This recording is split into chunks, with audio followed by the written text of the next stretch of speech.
Assalamualaikum warahmatullahi wabarakatuh. Halo semuanya, perkenalkan nama saya Desti Widiansyah dengan NIM 859574688. Saya dari Fakultas Keguruan dan Ilmu Pendidikan Prodi PGSD, UPBJJ Sulawesi Barat. Di sini saya akan menyelesaikan tugas tutorial 2 saya mengenai peran filsafat ilmu dalam memperkuat pendidikan. Selamat menyaksikan. Nah, pada tugas tutorial pertama, kita sudah membahas mengenai peran ontologi, epistemologi, dan aksiologi. Sekarang kita akan membahas yaitu peran filsafat ilmu dalam memperkuat ilmu pendidikan. Sebelum kita memasuki mengenai apa peran filsafat ilmu dalam memperkuat ilmu pendidikan, sebaiknya kita mengetahui terlebih dahulu apa sih itu filsafat ilmu. Filsafat ilmu adalah cabang filsafat yang mengkaji hakikat dasar, metode, asumsi, dan implikasi dari pengetahuan. Sederhananya, bidang ini tidak mempelajari fakta ilmiah, melainkan menguji bagaimana cara ilmuwan menemukan fakta tersebut dan memastikan keasabahannya. Apa sih hubungan filsafat ilmu dan pendidikan? Pertama, kita harus pahami bahwa pendidikan dan filsafat ilmu itu ibarat dua sisi koin yang tidak dapat dipisahkan. Mengapa?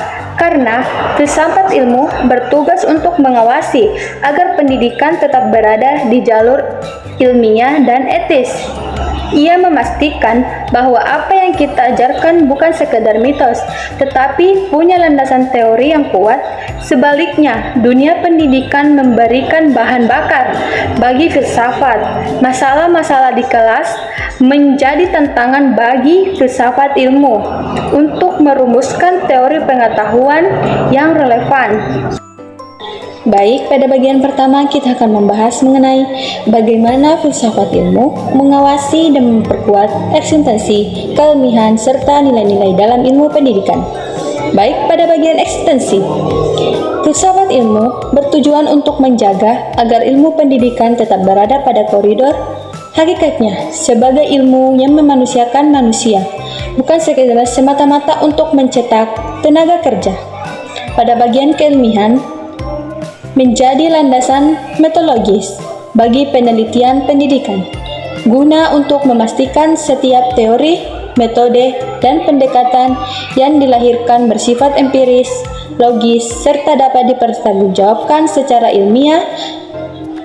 Pada bagian nilai-nilai, mengawal aspek mayoritas agar praktik dan perkembangan teknologi pendidikan selalu berjalan beriringan dengan etika, budaya, serta nilai-nilai kemanusiaan universal.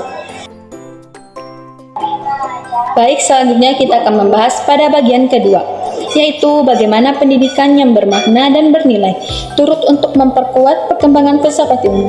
Pendidikan yang bermakna dan bernilai akan menghasilkan praktik pendidikan yang tidak hanya fokus pada transfer ilmu, tetapi juga fokus pada pembentukan karakter dan pemikiran kritis.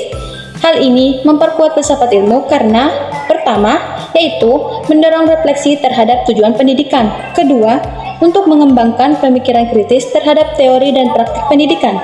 Ketiga, yaitu menjadikan pendidikan sebagai sarana pembentukan manusia yang utuh, intelektual, dan moral, sehingga pendidikan menjadi aktualisasi dari konsep-konsep filsafat ilmu. Baik, selanjutnya kita akan masuk pada pembahasan yang ketiga, yaitu mengapa filsafat ilmu dikatakan sebagai pisau analisis masalah pendidikan. Ontologi, epistemologi, dan aksiologi. Pada ontologi atau hakikatnya digunakan untuk membedah sebenarnya apa yang menjadi objek kajian utama dalam suatu masalah pendidikan. Misalnya, hakikat dari hilangnya karakter moral siswa. Pada bagian kedua, yaitu epistemologi atau cara dan metode, digunakan untuk menganalisis bagaimana proses transfer pengetahuan tersebut terjadi, validitas kurikulum yang diterapkan, serta kesesuaian metode mengajar yang digunakan oleh pendidik. Pada bagian aksiologi atau nilai kegunaan, digunakan untuk menekar apa ilmu atau kebijakan pendidikan tersebut diterapkan, serta dampak etisnya bagi keselamatan masyarakat luas. Nah, jadi untuk membedah masalah pendidikan, kita mempunyai 3 visa utama dalam pendidikan filsafat ilmu, yaitu yang pertama, ontologi. Kita bertanya, apakah sebenarnya hakikat manusia yang sedang kita didik? Apakah mereka kertas kosong atau benih yang sudah punya potensi? Yang kedua, yaitu epistemologi. Bagaimana cara ilmu itu sampai ke siswa? Apakah melalui ceramah atau lewat penemuan mandiri? Ini yang menentukan metode mengajar kita. Pada bagian aksiologi, untuk apa ilmu diberikan? Disinilah nilai dan etika bermain, memastikan pendidikan membentuk karakter, bukan sekadar mencetak robot kerja. Oke, baik, sekarang kita memasuki pada bagian keempat atau bagian terakhir, yaitu contoh konkret penerapan filsafat ilmu dalam praktik pendidikan. Baik, pada bagian pertama, yaitu kebijakan pendidikan. Pada aspek ontologi, pemerintahan menetapkan esensi atau hakikat dari tujuan pendidikan nasional, misalnya untuk membentuk manusia yang berkarakter dan berdaya sains global. Pada bagian aspek epistemologi, merumuskan standar nasional pendidikan dan metode evaluasi yang valid seperti asesmen nasional untuk mengukur ketercapaian tujuan tersebut. Pada aspek aksiologi, menilai pemanfaatan anggaran pendidikan agar tepat sasaran, adil, dan memberikan nilai manfaat moral bagi pemerataan kualitas sekolah. Dan pada bagian kedua, yaitu kurikulum. Pada aspek ontologi, menentukan materi atau pengetahuan fundamental apa saja yang wajib untuk dipelajari oleh siswa pada jenjang usia tertentu. Pada aspek epistemologi, menyusun struktur mata pelajaran dengan pendekatan saintifik atau berbasis proyek, misalnya kurikulum merdeka, agar siswa tahu cara memperoleh ilmu.